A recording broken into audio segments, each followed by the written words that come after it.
அனைவருக்கும் வணக்கங்க. என்னங்க சம்மர் தொடங்கியாச்சு. ஐபிஎல்லில் பேட்ஸ்மேன்லாம் செஞ்சுரி அடிக்கிறாங்களோ இல்லையோ, தமிழ்நாட்டில் பல ஊரில் வெயில் 100 டிகிரியை தாண்டி பட்டையை கிளப்பிட்டு இருக்கு. இந்த சம்மர் வந்தாலே நமக்கு ஏற்படுற மிக முக்கியமான ஒரு பிரச்சனை என்னன்னு கேட்டிங்கன்னா, நீர் சத்து குறைபாடு, டீஹைட்ரேஷன். அதுலேயும் சர்க்கரை இருக்கவங்களுக்கு சொல்லவே வேண்டாம். ஏன்னா ஆல்ரெடி சர்க்கரை அதிகமாக இருக்கிறனால அவங்க நீர் சத்து குறைபாடில் தான் இருப்பாங்க. இந்த சம்மர் ரொம்ப ஜாஸ்தியாகும்போது பார்த்திங்கன்னா அதிக தாகம், வறண்டு போகிறது, அதே போல் ரொம்ப சோர்வு, யூரின் போகும்போது ஒரு விதமான எரிச்சல், கடுகடுப்பு இதெல்லாம் வர்றது ரொம்ப காமனாக இருக்கும். நிறைய பேர் நம்ம சொல்கிறத கேள்விப்பட்டிருப்போம், டாக்டர் நான் தண்ணி எவ்வளோ குடித்தாலும் தாகமே அடங்க மாட்டேங்குது இந்த வெயில் காலம் வந்தாலே அப்படின்னு சொல்கிறதும் உண்டு. இதுக்கு மிக முக்கியமான காரணம் என்னென்னு கேட்டிங்கன்னா, டீஹைட்ரேஷன் அப்படின்னு சொல்லக்கூடியது வெறும் நீர் சத்து குறைபாடுனா வெறும் தண்ணி மட்டும் குறையிறது இல்லைங்க. கண்டிப்பாக அதோட சேர்ந்து தாது உப்புக்கள், சோடியம், பொட்டாசியம், குளோரைடு இந்த மாதிரி உப்புக்களும் குறையிறனால தான் இந்த நீர் சத்து குறைபாடு வருது. அதனால் நம்ம ரீப்ளேஸ் பண்ணும் பொழுது வெறும் தண்ணி மட்டும் எடுக்கும் பொழுது இந்த தாகம் அடங்கிறதில்ல, அதே போல் இந்த சோர்வு நீங்கிறதில்ல. அதனால தான் மற்ற பானங்களுக்கு நம்ம போகிறோம். இதில் ரொம்ப முக்கியமாக சம்மர் சீசன் தொடங்கினாலே 4 விஷயங்களை நம்ம ஊரில் மூளைக்கு பார்க்க முடியும். ஒன்று ஜூஸ் கடை. எங்கே பார்த்தாலும் ஜூஸ் கடை நிறைய புதுசாக வந்திருக்கும். அடுத்து ரெண்டாவது பார்த்திங்க அப்படின்னா நீர்மோர் பந்தல். நிறையா பக்கம் ஒரு சர்வீஸாகவும் பண்ணுவாங்க, இல்லை சேல்ஸுக்கும் நீர்மோர் நிறையா இடத்துல சப்ளை பண்ணுவாங்க. அடுத்து இளநீ கடை. கடைசியாக பார்த்திங்க அப்படின்னா இந்த கம்மங்கூழ் போடுற இடம் நிறைய பக்கம் போட்டு டிஸ்ட்ரிபியூட் பண்ணிகிட்டு இருப்பாங்க. அதுவும் சேல்ஸுக்கும் இருக்கும். இதுதான் அதிகப்படியாக நம்ம பார்க்கக்கூடிய விஷயங்கள். ஸோ இந்த விஷயங்கள்லாம் நம்ம சர்க்கரை இருக்கவங்க எடுத்துக்கிறது சரியா தவறா? முதல் விஷயம், எல்லாத்துக்குமே ரொம்ப கிரேவிங்காக இருக்கிறது, இல்லைனா வெயில் அப்படின்னு வந்தாலே நம்ம முதல் எதை தேடி போகிறோம் அப்படின்னா ஜூஸை தான் தேடி போகிறோம், ஃப்ரூட் ஜூஸ். ஸோ இந்த பழச்சாறு குடிக்கும் பொழுது நமக்கு இந்த நீர் சத்து கரெக்டாகுதானா? கரெக்ட் ஆகுது. அதே போல் இன்னொரு முக்கியமான விஷயம் என்னென்னா, அதில் இந்த உப்புகள்லாம் இருக்கான்னா கண்டிப்பாக சோடியம், பொட்டாசியம், குளோரைடு இந்த மாதிரி ஒவ்வொரு பழத்துக்கு தகுந்த மாதிரி இந்த மாதிரி வித்தியாசமான ஒவ்வொரு தாது உப்புகள் இருக்குது. அதுவும் ரீப்ளேஸ்மெண்ட்டுக்கு நல்லாயிருக்கும். ஆனால் இன்னொரு முக்கியமான விஷயத்தை நம்ம பார்க்கணும். சர்க்கரை உள்ளவர்களுக்கு இது சர்க்கரை உயர்த்துமா உயர்த்தாதாங்கிறத பார்க்கணும்.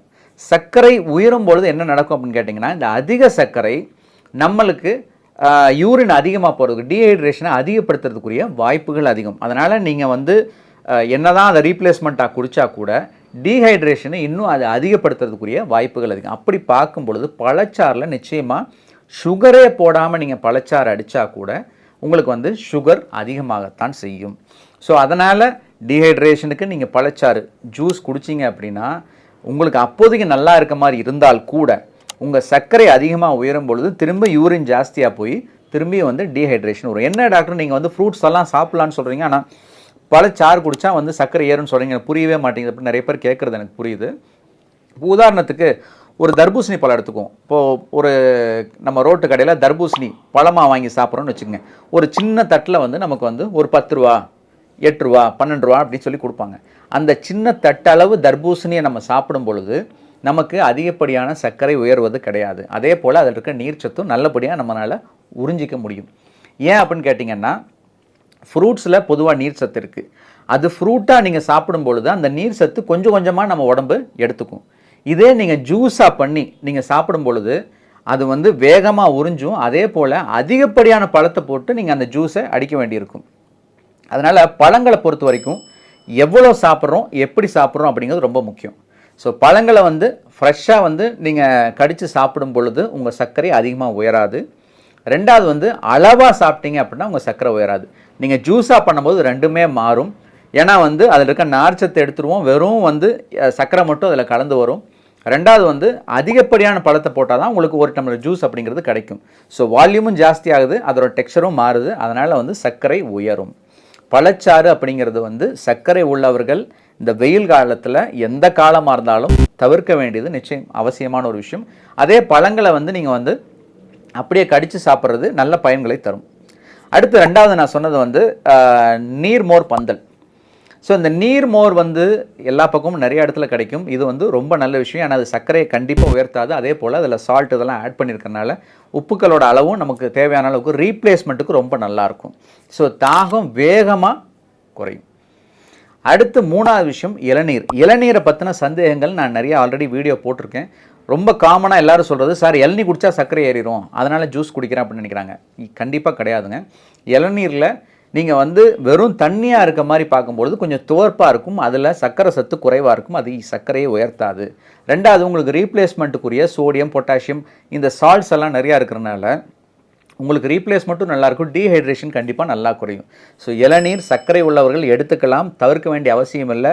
ரெண்டாவது, இளநீர் அப்படிங்கிறது ஒரு இயற்கையாக ஹைஜீனிக்காக கிடைக்கக்கூடிய ஒரு பொருள்.